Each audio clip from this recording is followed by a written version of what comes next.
welcome back to another video on Wrestle Debate and to AEW Revolution out of 10. The Icon took his final bow at Saturday night at Revolution as Sting wrestled his last match, teaming with Darby to defend the tag team titles against the EVPs, Matt and Nicholas Jackson. We also had plenty more on the card, starting things off with a 0-hour and 12-man tag team match. The Bang Bangers again picking up the win as the ROH World Trios Champions Jay White and the Guns partnered with the Acclaims and Alias to the Mishmash team with Jeff Jarrett, Saturn Singh, Lethal, Private Party and Willie Mack.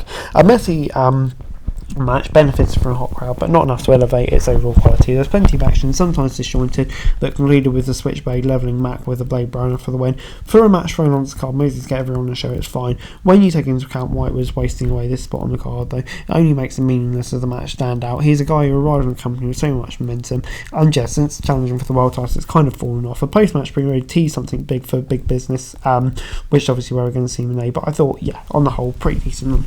But yeah, maybe could be better. 7 out of 10. But moving on into where was she teamed with Chris Statlander against Sky Blue and G.E. Hart, and a lengthy rivalry between these two teams continued. The heels controlled a large portion of the match by isolating each of their opponents at different portions of the bout.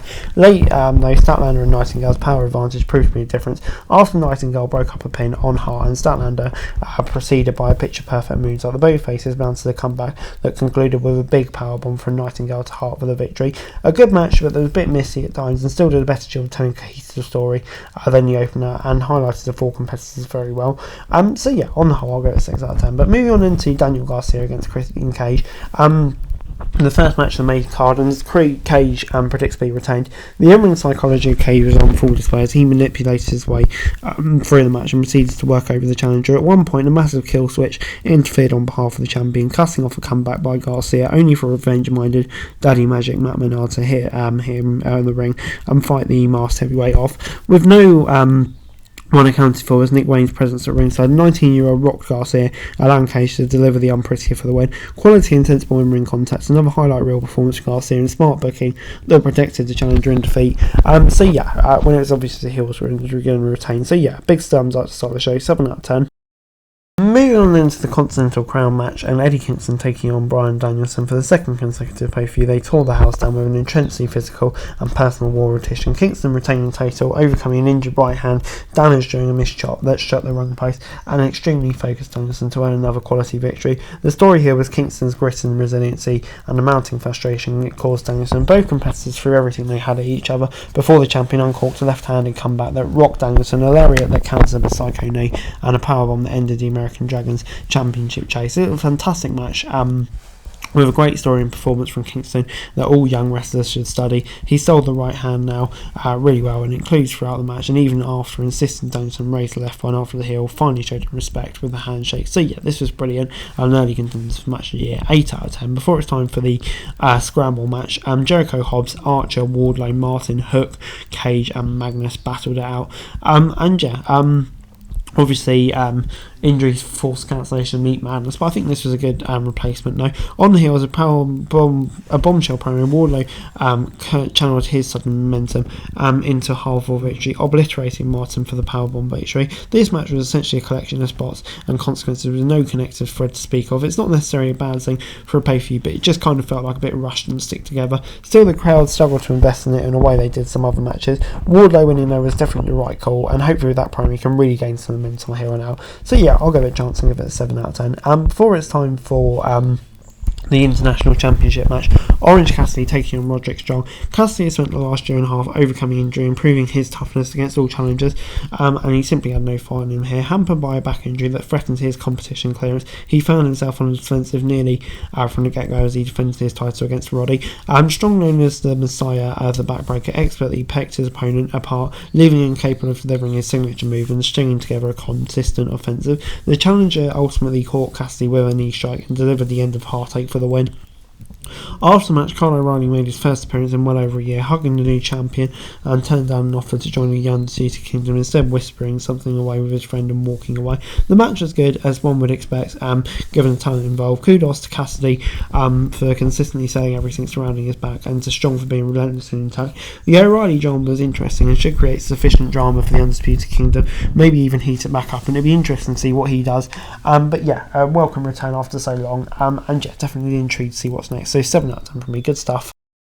Next up, we saw FTR take on Moxley and Castagnoli in the home of some of the greatest encounters in wrestling. The Blackpool Combat Club scored the victory in another brilliant match. It started today with both teams feeling each other out amid an audience still recovering from the night's action to that point. Once things picked up though, the crowd came alive and the match intensified. Harwood bled buckets late. The normal was a high and some quality near falls, and the crowd was behind the idea of a hometown FTR victory. The alertness of the BCC, however, allowed them to break out several attempts by the babyfaces and ultimately put them away with stereo submissions. Much was made after Moxley and Castagnoli being individuals and great, with them solidifying as a team. It would suggest the future as tag team is not out of the question, nor is a championship chance. If that's the case, the outcome has at least had a purpose, but it felt like missed out with FTR being at home in the arena that moulded themselves after them made famous. Yeah, maybe it could have been a different outcome, but we'll have to see where it goes. But I thought for this alone, it was great stuff, so I'm going to give it an 8 out of 10. We then saw Tony Storm taking on Deonna Purrazzo for the Women's World Championship. Storm can thank her butler Luther and obsessively loyal fan Mariah May for the continuation of her reign as Women's Champ. The champ found herself reeling late, only to capitalise on the distraction for Luther, and a momentary distraction from May to put the number one contender and former friend Deonna Purrazzo away with a pile driver. The AEW faithful was surprisingly quiet for this match, given the backstory of the two, and I think the quality as well. Some of that can be attributed to long run time of the show to this point and to the placement, but I think the women's division is still growing. Regardlessly, it was a poor crowd for a match that I thought was quite good, and played on the backstory and the characters, so I'm going to give it a 7 out of 10 still. But moving on then to Ospreay versus Takeshita, and Ospreay made a successful in-ring AEW debut, defeating Don Callis' family member Takeshita in a match of the year candidate, a hellishly physical counter full of awe-inspiring sequences and athleticism, with a story thread of two teammates dissing each other. It captivated the audience from the opening bell and elicited chants of fight forever. None of this was necessarily unexpected. Ospreay's great and Takeshita's one of the brightest young stars in wrestling today. They went out there and had a banger that will be talked about for a while. Ospreay was as advertised. The match was as good, if not better, than expected, and the result was a great way to kick off his run in AEW. And after the match, an interesting development when Carl Fletcher appeared to have a brief stare down and embraced his United Empire teammate, but not before Excalibur revealed the two will clash on Dynamite. It'll be the second consecutive match pitting Ospreay against Don Callis family members, suggesting that he may not be in that faction for so long. I think he'd definitely be better as a babyface, so I'm not opposed to that. And like I said, this match was brilliant. For me, it stole the show in a way, and it gets a 9 out of 10 from me. We then got Swerve versus Joe versus Hangman for the title, and the hatred that exists between Hangman and Swerve supersedes the World Championship, so the finish on Sunday's bout, also including champion Samoa Joe, would suggest an action-packed match that highlighted each star, as well as the ongoing rivalry between the two challengers, came to head when Joe trapped Page in the Coquina clutch before Strickland could break out. Page tapped out, awarding the match to champion. The insinuation was that Page's hatred for Strickland was that much he tapped on purpose to prevent his foe from winning the world title, that just flies on the face of everything the audience had watched and invested in. The goal of a world title match should always be to win the title. In theory, the entire career to get to that championship opportunity is worth it. Just for a voluntary tap out like that is kind of insane. Sure, the story at play here between Strickland and Page has seen them do things like that before, but this has portrayed disdain for each other extremely well, but that does not excuse the diminishing value of the prize that everyone on the roster should be fighting for. The match was quite good, but I think maybe a creative misstep in the closing stages. So on the whole, I'm going to give it a 7 out of 10, all things combined. Moving on then to the main event, the Tornado Tag Team match, Sting's last match, it was a wild, chaotic, violent main event that saw him and Darby defeat to retain their titles and then vacate them. There were ladders, tables and chairs, but the introduction of Pain upon up the ante and the violent conduct can be argued the last bit of the match was unnecessary, and it was, but the match as a whole was a memorable end to a legendary career. Sting looked like a wild beater, overcoming everything thrown at him before securing the victory with the Scorpion Deathlock. He was triumphant and able to speak in the adulation of the fans in Greensboro and celebrated an unbeaten record in AEW as he took one last moment in the spotlight.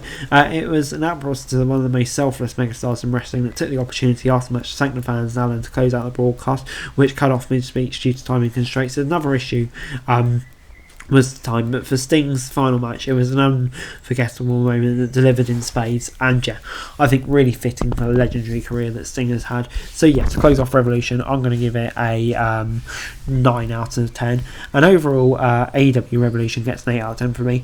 A really good show. There were some missteps in there, but I thought on the whole, the quality throughout, like we've seen with so many AEW feuds, delivered.